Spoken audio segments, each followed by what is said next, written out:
What's up, everybody? Welcome to my channel. I am DJ, aka Token Black. Got in for the first time. Hit that like button, subscribe button. We are getting so close to that 1,000 subscriber mark. We are now at 9:30 at the time of recording this video. So again, the goal is 1,000 by the end of the year. We got about a week and a half left. See if we can do it. If not, it is what it is. But I appreciate every single one of y'all. But to get on to the big headline for the day, and to let the verdict's in on Jonathan Major. He is found guilty. Guilty. In this article from Variety, it says, and Marvel wasted no time in dropping him after the verdict came out. They dropped him quick. But it says here, Marvel Studios drops Jonathan Majors as following guilty verdict for harassment and assault. Now, I've been watching this whole controversy and everything with him, and I said it from the beginning, I was going to wait until, all the facts came in and they had a day in court before I made my final judgment. And if he was found guilty, then you should take the punishment, and, is what it is. And he's following the trial. There was some damning stuff that came out from him, and also on the other part of the girl too. It didn't look good for both of them. I feel like both of them had their part in the situation, but there were some things that Jonathan Majors did that did not make him look good. There were some text messages of him trying to coerce her behind the scenes and other stuff, and then there's the infamous video of her chasing him down the street and all that stuff. So, but yeah, I mean, the whole thing's a hot mess.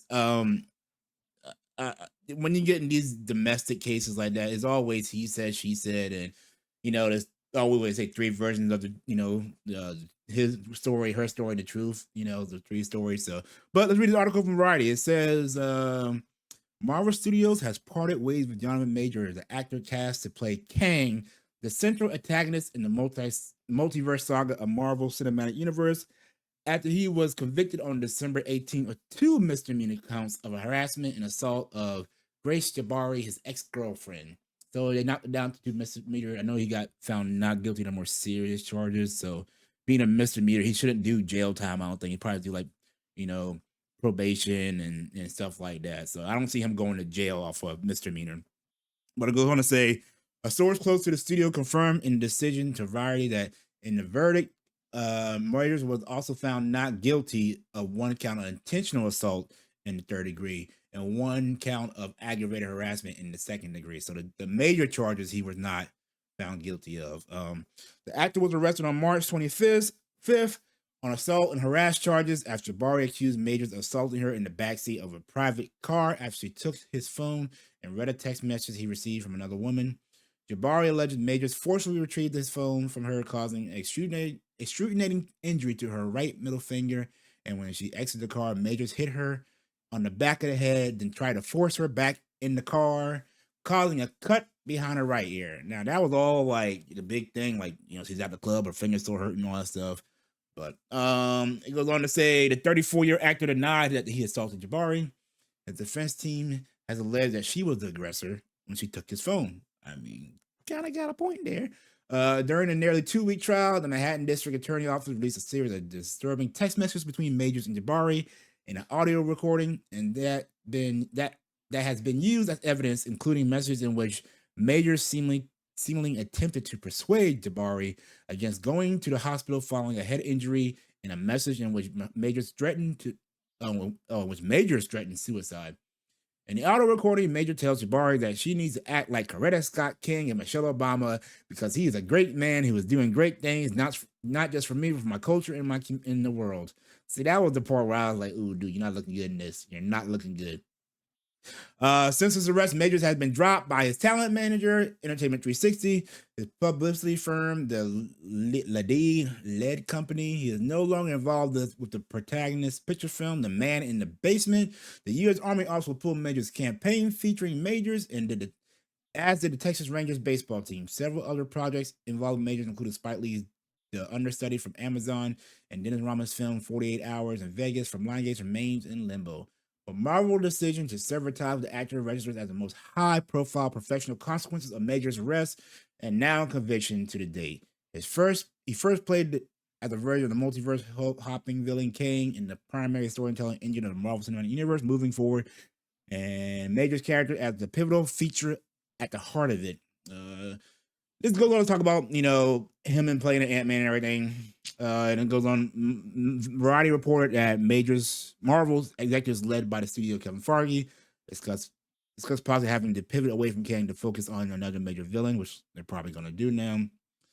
It goes on to say the career fallout from Majors could be even more severe.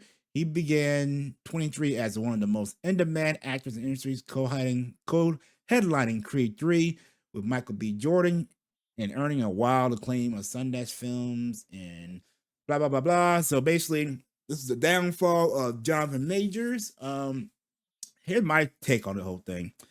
I personally feel, I don't know, I feel like they both had their, no one was completely innocent in this. I felt like she was wrong for starting the whole thing by taking his phone in the argument. He was wrong for what he did in the car, as far as like trying to force her back in the car and everything. And you got the film of her chasing him down the street, and then him trying to leave her alone, and her showing back up at his apartment drunk, says he took pills and all that stuff. I just feel like both parties were at fault in the situation, and both parties should suffer consequences in this. So now, will she be put on trial for her side? I don't know. I did also read somewhere that it's a protective order down there against him. They can't have no contact, which makes sense in these situations. But I don't know. It sucks for him. He was up and rising star.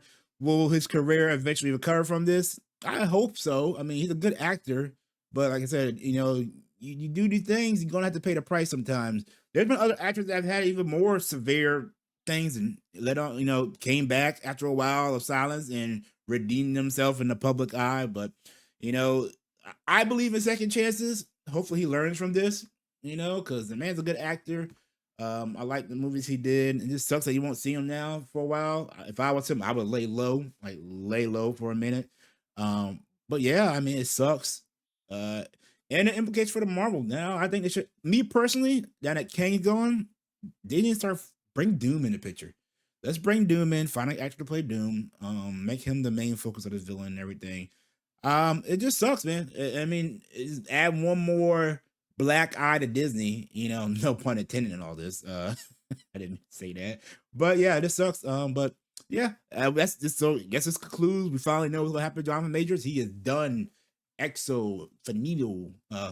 That's not a language, but anyways, let me know what you think about the whole situation, guys, down below in the comment sections. Like always, hit that like subscribe button. And until next time, guys, if I don't see you before Christmas, have a good Christmas.